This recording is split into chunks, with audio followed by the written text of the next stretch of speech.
Hey, how you guys doing? It's been nice for like the last week, and I just really want to come out and sit on the porch and enjoy myself. I've got my Wonder Swan here with my only game, Gunpei. Yeah, Gunpei. It's like a puzzle game. Actually made by the guy that helped to make the original Game Boy. And just having a good time for a couple hours here and there, kind of relaxing. Yesterday was kind of like a hectic day, so I've decided to give myself some time. Went and got the car washed. A lot of fun stuff, that you do on a Saturday. But I haven't been around much because, really, quite honestly, I haven't had the time. I've been spending a lot of my spare time apartment hunting. So some of you guys might know I'm moving out of this place. There's not really a set time. I don't have to like be out like right now. But I'm going to be moving into a new place sooner or later. So I guess apartment tour. But the thought I had today with this video is A, for me, practice, because I moved to a new video editor, so I need to figure that out. And B, to give you guys a roadmap for this channel. I'm ready to share with you guys finally what my ideas for this channel going forward are. So let's do short-term goals first. Okay, so first of all, short-term, there's going to be some changes in the content a little. As you guys know, I got an Xbox Series X. I like it a lot. I play a lot of Call of Duty on it mostly. But I'm still kind of maining like Switch. And I've been finding myself go more and more into retro. And if I got to be honest, like some of the stuff going on with AAA, some of the stuff that's been going on with Sony and the question of games preservation and all that, I feel like the games that I care about, at least me, that's most important to me for games preservation, is the stuff from the 8-bit, 16-bit generation, saying that that's what I grew up with, that's what I love. There's a lot of games from that generation I still haven't played yet. And so I've decided, because I have Game Pass, and that gives me like a lot of opportunity to play like a lot of other games, I'm not really paying for these games anymore. The only exception is like, say if I play something that's like an indie game that I really enjoy, and I want to have that for like a good long time, then maybe if it hits like limited run, I'll buy like a copy of that for the Switch.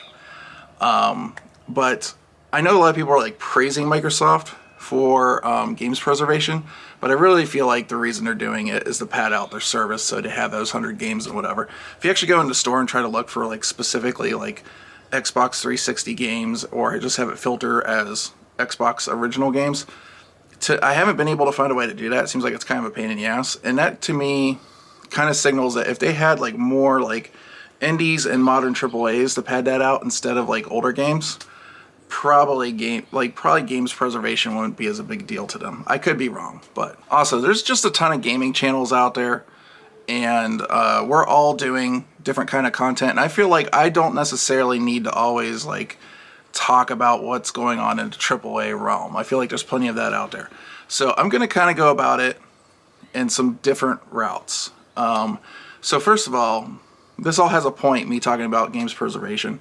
I've been thinking about what's important to me, and like I said, it's that 8-bit, 16-bit stuff.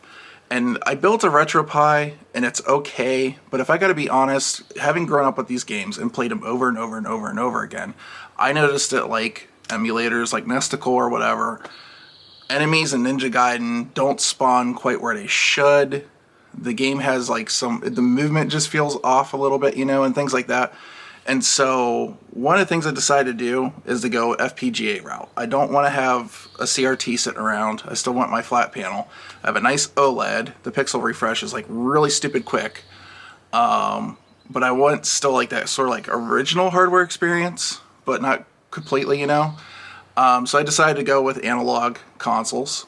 I bought a NT Mini NOR. And part of the reason I got the NT Mini NOR is it's about the closest thing to getting something new that works with new hardware and something that responds like old hardware. There's still little tweaks here and stuff from the videos that I'm watching.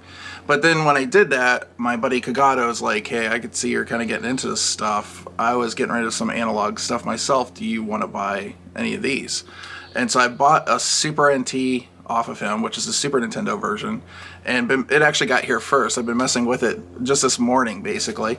And I freaking love it. It's awesome. Once I dialed in like the kind of look and stuff I was going for on it, it's got tons of options. And we'll definitely do longer videos talking about these things because I think they're important. But holy crap, this thing is cool. I'm really loving it. And I'm loving the experience of going back to these games. I think maybe it has something else to do with just I don't have a whole lot of time to spend with games anymore. And so something about the older stuff that's a little bit shorter, condensed, maybe a little bit tougher to get through. But there's something I'm just loving about that. I'm loving putting a card in, spending an hour with it. I feel like I'm getting a lot out of it compared to like newer games. Like I play it and I'll play it for like 3-4 hours.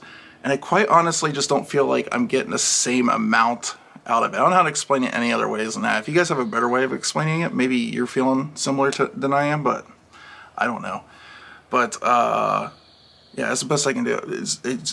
It's fantastic. And I think this is kind of the direction I want to go here. So having said that, in the short term, we're going to be doing game hunting videos on this channel when I can. So I'm going out tomorrow. I'm going to take my camera. I'm going to be shooting some stuff. I'm going to normal places like Pink Gorilla and all that. And that's kind of influenced like the area I kind of like want to live in a little bit too. So here in the Pacific Northwest, it's perfect for that. We have tons and tons and tons of retro game stores. It doesn't get any better than this. There's a retro game convention in Portland.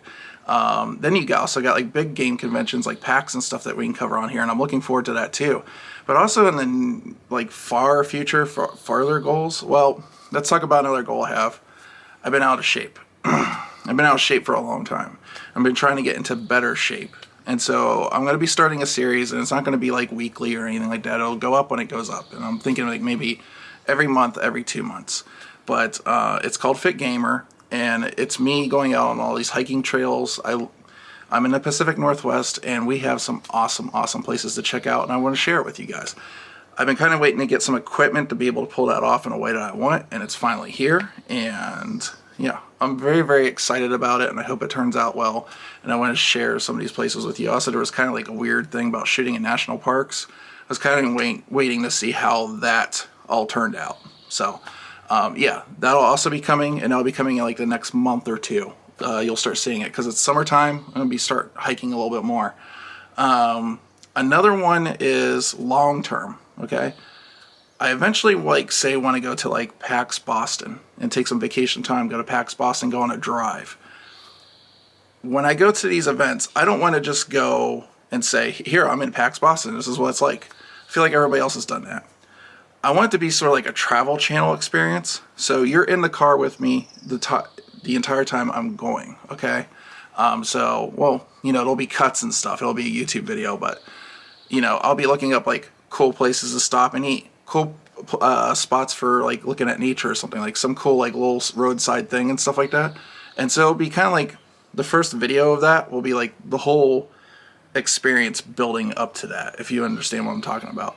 So, and then, of course, it'll be, like, the PAX stuff, but also I want to kind of, like, if I can, and I don't know how quite to do this yet, I want to focus more on like the community aspect and the people that go to these events and like the indie developers that go to show their games at these events. So hopefully that means like indie developer interviews, talking to people, basically like, man on the street kind of style stuff. So that's kind of what I'm going for here on this channel eventually. I think at best this year, maybe PAX West. And that's probably about it. We'll have to wait and see because normally like Retro Expo would be going on like right now. Other things like California Extreme and all that, that's already out the window. I've got tons of events I would love to check out eventually. But yeah, that's it. And the other long-term goal this year is I would love to hit, well, I would say a year from now. So like April of next year. I would love to be at 1,000 subs. That'd be great.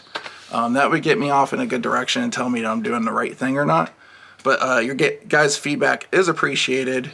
So I'm going to enjoy the rest of this awesome day. I'm going to go grab my computer and edit out on the porch. As far as live streams go, I want to mention real quick, the reason I don't live stream on YouTube anymore is I found out that with a smaller channel like mine, the analytics are very important to pushing videos.